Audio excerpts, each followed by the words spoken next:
So what's neutral, like drive mode? Yeah, so they call it DNA modes. And the Quadrifoglio is the only one that has a race mode, but it's basically the A is like super efficient mode for like highway driving because it shuts off. I think it shuts off 3 cylinders. How many is it? It's a V6, 6-cylinder, 2.9 liter V6, 505 or 10 horsepower, 510 or 504 or something. I saw. Yeah, and then 450 pounds of torque in a rear wheel drive sedan. Yeah, and I think that's why people like them. Because it's that's just more different. fun. Are the M3s rear wheel drive? I think they're all-wheel drive. All-wheel drive. At least, yeah. I know they make they obviously make all-wheel drive versions of everything, but yeah, that's most right. I believe it's all-wheel drive. You can get a manual. The first year of this car, you could get a manual, but you could. What year was that? 2017, I think, or 16. Oh, so those have to be pretty rare then. Yeah, there's not, and I don't think they shipped any to the States. Oh, okay. And then they went to the ZF transmission that the BMWs have. It's a good transmission, 8-speed. But yeah, then you got the neutral, which is just natural driving. Okay. Just around town. And then when you put it in dynamic, that's when it gets a bit more throaty and the throttle response is lightened up a bit. And then race mode is just everything's off, basically. Just insane. Yeah, you better know how to drive. Man, this is a great road to be on. Yeah, no shit. Bloody hell. So this is your second Alfa? Yeah, I bought. I've always liked the shape, once I started seeing them online, and I had a Ford Focus RS before this. Okay, I've been meaning to talk to you about that because John said you hated how everyone wanted to race you when you were all the fucking kids and their Subarus and shit.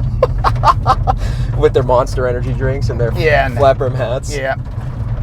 They'd really bug you that much? Like they would come in around you that much, or? Yeah, just enough. And it's like, Christ, I'm 50, man. And maybe this is, I love the car, but bloody hell, it was just like, I don't want to be a boy racer, Yeah.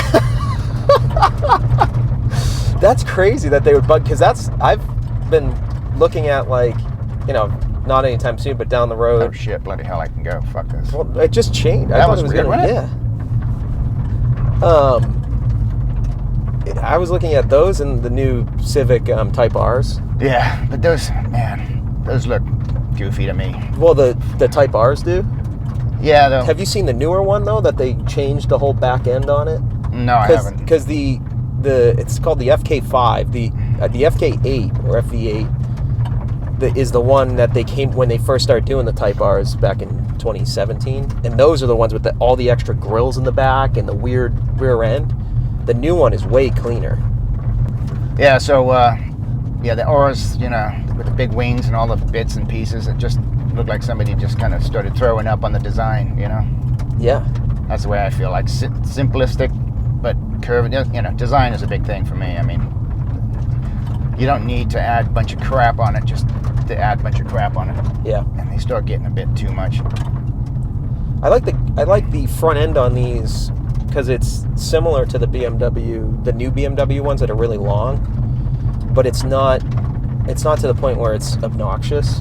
It's kind of still narrow to the point where that grill kind of opens up. To me, it's just the way the lines interject. Yeah. The BMW, a lot of people don't really like the front ends, just because it looks like big beaver teeth or something. That's why I don't like it. I can't stand that look.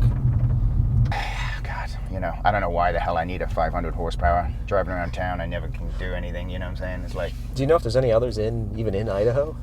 Yeah, you've seen a few. I saw a white one probably a couple of years ago. I haven't seen it since. Maybe it's this one. Yeah, maybe. No, this one I bought in Wisconsin. Yeah, that's crazy that they... So, did you just look it up online? Yeah, I was like, okay, I can't buy a new one. I don't have the money. Used ones. There was only a few around, and there was a couple white ones. I'm just looking at the cost versus how much mileage, and then look at the Carfax report. Somebody said, well, don't get one. There's one in Houston, and it's like, don't get that because it's probably been through floods or massive rains or whatever. And, anyway, this had at least the trim I wanted, the red brake calipers, And there was another one that actually had these carbon seats, that these things you can get, the Recaro or Sparco carbon seats, which look amazing, but it actually, on the Carfax reports, it was a lemon, you know, even though I think really? they fixed it. Yeah, like a salvage title. Yeah, something was just wrong. Nobody could figure out what it was. I think they finally fixed it, but... well, you had fun with this thing when you got it, right? Yeah, fuck. Yeah, that's the thing. I got a little excited, didn't ask questions, you know, blah, blah, blah. Shipped my car there. Had this one shipped here, which didn't, you know, isn't cheap. And I get here and pull into the driveway, which is 3 miles from where I picked it up. Yeah. And then all the liquids dropping out of the front end. And so the splitter was busted? the splitter was busted. I didn't really notice until I washed it and then got my hand under it, and you could feel a hole. And what was leaking? well, it was on the same side, but it might have, you know, maybe it punctured. This thing has washer jets for the lights. Oh, okay. So, and it's right there. So maybe when that splitter was whacked, you know, it might have hit something and Interesting. started leaking, and then, yeah, fuck, just stupid little shit like that. Kind of. And there's no dealer in Idaho, so you had to bring it down to Salt Lake. Yeah. So that took me a while to get down there, and then finally got down there and had to hang around for a couple days, and then they called me and didn't leave a message, so I called the next day, and they're like, "Oh, yeah, shit's all fucked up, obviously, and it's about $10,000 to fix it all, and we don't have the parts." So, and I'm like, fuck. They got to ship it from Italy? Yeah. Yeah, shit. The cost is nuts. That's insane. So that splitter comes down at a certain speed? Yeah, once you're in dynamic mode, it, I think after about, I don't know, people say 60, people say 80, it drops down a couple inches. At some point it drops down. Yeah, and it just it keeps more downforce on the car, because this thing can, the top speed's like 195 miles an hour, which is insane. And 195 in a 4-door sedan? Sedan, yeah. Damn. Anyway, and then it, all the air vents in this thing are real, so it throws more air up into the brake. Maybe it goes into the engine and then it comes out the hood. Does it if we were to look at that splitter, can you just like touch it and the thing moves, or is it like really weird. In there? It's in there. It's so tucked up. I'll have to try to get a shot of it. Well, the problem is there's no way you can adjust that thing or manually drop it. Right. Yeah. But when you look under there, do you see where it is? Like, you'll see it. I'd stick a GoPro out there, but I'd be afraid at 80 the thing just flying off. It goes under it and ruins your brand new splitter. Yeah, I'm trying. Where in England did you grow up? East Coast, Suffolk County, which I think is the same as Massachusetts, isn't it? Or Boston. Yeah, Suffolk County. Essex and Middlesex is the 2 other counties. Well, that's probably why they call it New England, right? Yeah. And then a town. I'm from a small town called Woolwich, but it's next to Ipswich, which is another Massachusetts town. Yeah. I grew up right by Ipswich. Oh, here we go. Oh my God. Oh, I knew you were going to hit that. Damn. That is fast. That's only in the D mode. Yeah, the race. The race is excessive. Yeah. Yeah, this thing's a beast. Man, I wish I had this when I used to commute to work every day. An hour each way. Oh yeah, Jesus. Oh, but I was reverse traffic at least, so I was going the opposite way. And I would have gotten in so much trouble with this thing, because on the way out of the city, I could, you just even in my. No, that's a fire truck. Man, I thought that was. How'd the video go? Oh man, 2 minutes. If you want to see how quickly our heads snap around, that'll be the shot. That was funny. God, this thing just. It likes to be in the high road. You can feel it just wants to be up there, yeah. Yeah, and I love the manual mode and these shifters, dude. Yeah. They just feel so good in your hand. That's awesome. So you have it down here and up there, huh? Or is it just paddle? This doesn't shift? No, this one doesn't shift. Okay, so it's just the paddle shifting. You haven't snapped one of them off yet? No. I saw some guy do that on a Lambo. Oh, really? On a video online, yeah. God. It's funny when you're on that straightaway and you start pulling away, you can feel the torque, and then it's like you hit the next gear and it just is way more. Yeah. It's not as much as the lower. Yeah, I think they've got some sort of device that kind of keeps the turbos from totally kicking in. Yeah. Like race mode, everything's off. I have, honestly, I haven't even played in race mode yet. Maybe I should do that, but maybe not. That's okay. I'm okay surviving another day. My YouTube channel is not going to be the one where the cars crash. Yeah. My YouTube channel is going to be the one where we have a nice interview and we have a spirited drive. Yes, spirited. Spirited. A lot of people from the UK use that word, don't they? Spirited? Spirited, yeah. It's a nice way to... Oh, it's like a fucking sheriff up there. Bloody hell. Is it? Yeah, I reckon. Oh, yeah. Maybe. I don't know. Bloody hell. It might be Bureau of Land Management, too. Yeah, it looks like land management. Yeah, U.S. Forest Service. They all look the same, though. Too many bloody people are slowing you down, you know what I'm saying? Christ, that's what I'm saying. This car's not probably the best here. I don't know why. Well, we'll get some cool shots of it. That's why we're up here. Yeah, you tell me. All right, so tell me about let's talk about the 4-leaf clover again, like we were before.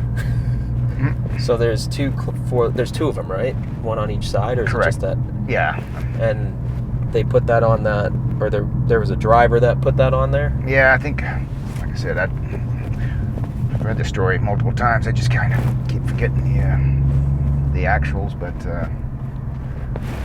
yeah, they weren't winning. They were basically just the car was just not performing, and they weren't winning and stuff. And then the guy decided to put that lucky thing on, the 4-leaf clover, and then eventually, well, as soon as he did that, they started winning and having a good time. But then at some point they they forgot to put it on the car, didn't paint it on the car, because back then they were painting, obviously. Yeah.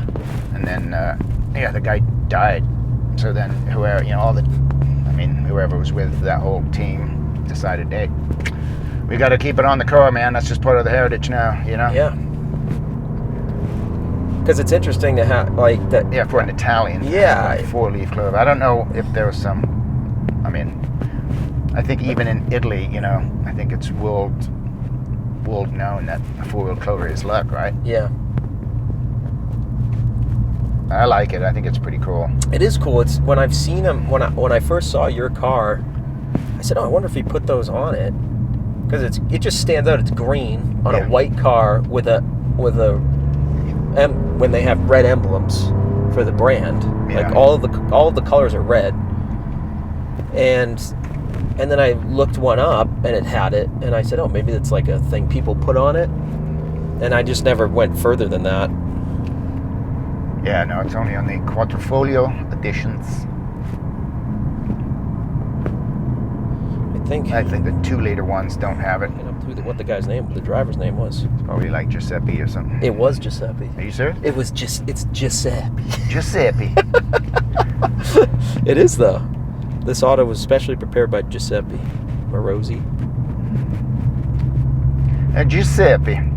It appeared for the first time on the RL Targa Florio autos in 1923. Wow, yeah. And this auto was specially prepared by Giuseppe Morosi. For the Targa Florio in Sicily, which was considered one of the most prestigious auto racing competitions of the time. Let's see. He also developed a bunch of stuff for Ferrari. Yeah, well, Ferrari was derived, I think, from Alfa Romeo. So Ugo Savocci was the driver that painted it on the grille. A few months later, a tragic accident occurred in which Savocci lost his life at the Monza Raceway. He crashed his Alfa Romeo P1, and it did not have the Quadrifoglio due to complications that prevented the... Oh, shit. that prevented the painting We have the other ones. Prevented the painting. Where'd it go? Of the bodywork. The fact that he crashed the vehicle that had the Quadrifoglio that lacked the Quadrifoglio made a lap. Man, so that's crazy. That guy died because it didn't have that decorated on it. Yeah. And they put him on all of them after that. Yeah. So. Well, he didn't die because of that, but that's what the superstition is. So the engine was developed on this one, I think, by Ferrari. Okay. So it was the same engine that's in the California. Oh, really? Except a 6-cylinder versus an 8-cylinder. All right, so they basically just chopped off 2 cylinders. 2 cylinders from it. Yeah. That's kind of cool.